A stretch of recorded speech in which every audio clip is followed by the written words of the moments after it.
Hello friends, welcome back. இன்றைக்கி நம்ம பார்க்க போகிற ரெசிபி வந்து கேபேஜ் கறி, கேபேஜ் குழம்பு. இது வந்து பார்த்திங்கன்னா ஒரு 10 நிமிஷத்தில் ரொம்ப ஈஸியாக ரெடி பண்ணுற மாதிரி ஒரு குழம்பு ரெசிபி தான். நல்ல சூடான சாதத்தில் வந்து நம்ம போட்டு சாப்பிட்டோம் அப்படின்னா இது ரொம்ப நல்லாயிருக்கும். அப்படி இல்லாட்டி காரக்குழம்பு, ரசம் அந்த மாதிரி பண்ணுறப்போ இதை சைட் டிஷ்ஷாகவும் வச்சு நம்ம சாப்பிடலாம். இப்போ இதை எப்படி பண்ணுறதுன்னு பார்க்கலாம். இது பண்ணுறதுக்கு நான் ஒரு 300 கிராம் அளவுக்கு கேபேஜ் எடுத்து இந்த மாதிரி கட் பண்ணி வச்சுருக்கேன். ரொம்ப குட்டியாகவும் வேண்டாம், ரொம்ப பெருசாகவும் வேண்டாம். சும்மா இந்த மாதிரி நீட்டாக வர மாதிரி கட் பண்ணிக்கோங்க. இதில் காரத்துக்கு ஒரு 4 பச்சை மிளகாய் சேர்த்துருக்கேன், அதை கட் பண்ணி சேர்த்துக்கோங்க. அதுக்கப்புறமா ஒரு 2 பல்லு பூண்டு சேர்த்துருக்கேன். நான் பெரிய பல்லு பூண்டுன்றதுனால கட் பண்ணி சேர்த்துருக்கேன். அதுக்கப்புறமா 1 டேபிள் ஸ்பூன் அளவுக்கு துருவின தேங்காய், அப்படியே ஒரு பெரிய வெங்காயம் வந்து ஸ்லைஸ் பண்ணி சேர்த்துக்கோங்க இந்த மாதிரி.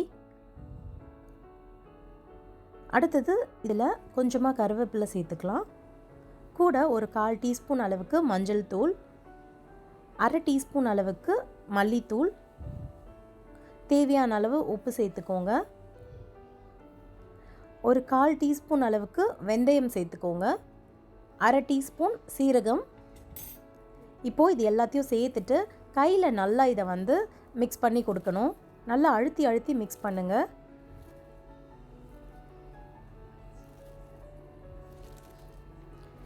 இதில் சேர்த்துருக்க எல்லா மசாலா, வெங்காயம், பூண்டு எல்லாமே வந்து நல்லா இதோட மிக்ஸ் ஆகணும். அந்த மாதிரி நல்லா இதை மிக்ஸ் பண்ணி கொடுத்துக்கோங்க.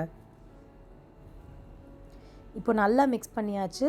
இப்போ இதை வந்து ஒரு கடாயில் நம்ம மாற்றிடலாம். இந்த மாதிரி ஒரு கடாயில் சேர்த்துட்டு ஸ்டவ் ஆன் பண்ணிக்கோங்க. ஆன் பண்ணிவிட்டு இதை கொஞ்சமாக லேசாக இந்த மாதிரி மிக்ஸ் பண்ணி விட்டுட்டு இதை க்ளோஸ் பண்ணி வைக்க போகிறோம். இப்போது ஒரு 3 நிமிஷத்துக்கு இது வந்து லோ ஃப்ளேமில் அப்படியே இருக்கட்டும். ஒரு 3 நிமிஷம் கழித்து ஓப்பன் பண்ணிங்கன்னா கேபேஜ் வந்து கொஞ்சம் வெந்திருக்கும். வெந்து இந்த மாதிரி இருக்கும். இந்த ஸ்டேஜில் ஒரு தடவை இதை மிக்ஸ் பண்ணி விட்டுருங்க.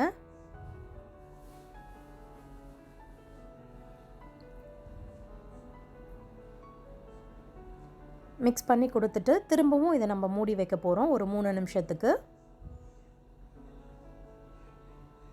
லோ ஃப்ளேமில் வச்சு க்ளோஸ் பண்ணி வச்சுருங்க. இப்போது 3 நிமிஷம் ஆயிடுச்சு. ஓப்பன் பண்ணால் கேபேஜ் நல்லா வெந்திருக்கு. உங்களுக்கு பார்க்கும் போதே தெரிஞ்சிருக்கும்.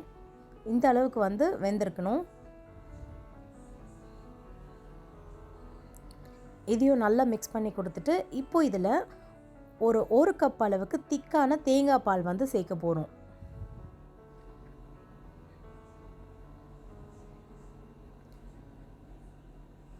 நல்ல திக்கான தேங்காய் பாலாக சேர்த்துக்கோங்க.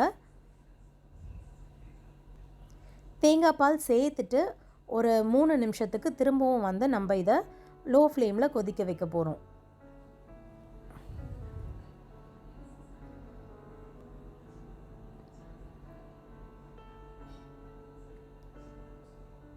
அவ்வளோதான். இப்போ 3 நிமிஷத்தில் பார்த்தீங்கன்னா நம்மளுக்கு கேபேஜ் கறி வந்து ரெடி ஆயிடுச்சு. கடைசியாக இதில் 1 டேபிள் ஸ்பூன் அளவுக்கு தேங்காய் எண்ணெய் வந்து சேர்த்துருங்க.